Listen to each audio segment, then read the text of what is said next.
जय श्री हरि। हेलो दोस्तों, आपका स्वागत है हमारे चैनल भक्ति कथा संग्रह में। आज हम आपके सामने प्रस्तुत करने जा रहे हैं आमल की एकादशी व्रत की दो कथाएं। एक राजा चित्रसेन की कहानी और एक ब्रह्मा जी की कहानी। दो कथाएं आज हम आपके सामने प्रस्तुत करेंगे, जिसमें से पहली कथा इस प्रकार है। एक पौराणिक कथा के अनुसार जब इस सृष्टि का सृजन हुआ तो ब्रह्मा जी भगवान विष्णु की नाभि से उत्पन्न हुए थे। कुछ समय पश्चात ब्रह्मा जी के मन में ये जिज्ञासा हुई कि वह कौन है और उनकी उत्पत्ति कैसे हुई है। वो ये जानना चाहते थे, तो इसका जवाब जानने के लिए उन्होंने भगवान विष्णु की तपस्या की। कुछ समय तपस्या में बैठने के पश्चात भगवान विष्णु ने उनको दर्शन दिए और कहा कि ब्रह्मा जी, मैं आपकी तपस्या से प्रसन्न हुआ हूँ। आप बताइए, आपने मुझे क्यों बुलाया है। ये सुनते ही ब्रह्मा जी बहुत ही भावुक हो गए और उनकी आंखों से तो अश्रुधारा बहने लगी। ब्रह्मा जी के आंसू जब धरती पर गिरे तो वहां एक आंवले का पेड़ उत्पन्न हुआ।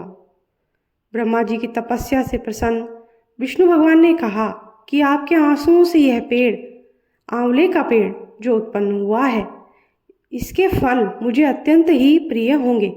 यह मैं आपको आशीर्वाद देता हूँ। भगवान विष्णु ने यह भी कहा कि आज से जो भी व्यक्ति आमल की एकादशी का व्रत करेगा और उस दिन आंवले के पेड़ की विधि विधान से पूजा करेगा, कथा सुनेगा, उसके सभी पाप नष्ट हो जाएंगे और उसे मोक्ष की प्राप्ति होगी। उसी भगवान विष्णु के आशीर्वाद से उसी दिन से आमल की एकादशी व्रत रखा जाने लगा और जो इस व्रत को विधि विधान से करता है उसके सभी पाप नष्ट होते हैं, उसकी सभी इच्छाएं पूर्ण होती हैं और आंवले की पूजा करने से भगवान विष्णु की विशेष कृपा प्राप्त होती है।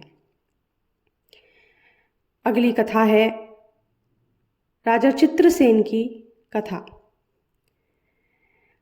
एक चित्रसेन नाम का राजा हुआ करता था।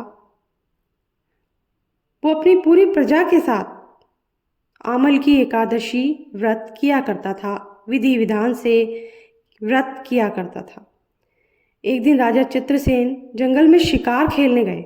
शिकार खेलते खेलते जंगल में काफ़ी दूर निकल गए। वहाँ पर कुछ राक्षसों ने राजा पर हमला कर दिया।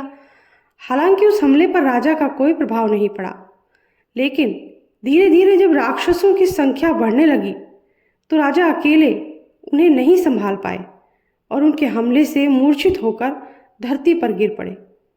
जैसे ही वे धरती पर गिरे, उनके शरीर से एक दिव्य शक्ति प्रकट हुई, जिसने सभी राक्षसों को बहुत ही आसानी से समाप्त कर दिया और उसके बाद वह दिव्य शक्ति अदृश्य हो गई।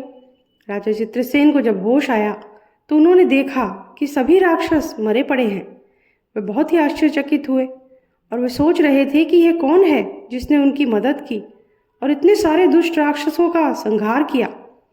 तभी आकाशवाणी हुई कि यह समस्त रक्षा तुम्हारे किए गए आमला एकादशी व्रत के प्रभाव से है।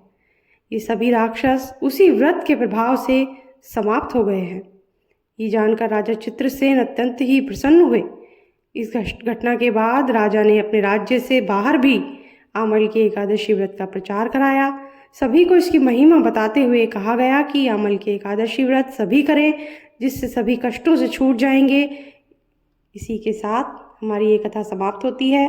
अगर आपको अच्छी लगी हो तो लाइक ज़रूर कर दीजिए और अगर आपने अब तक चैनल को सब्सक्राइब नहीं किया है तो कर दीजिए।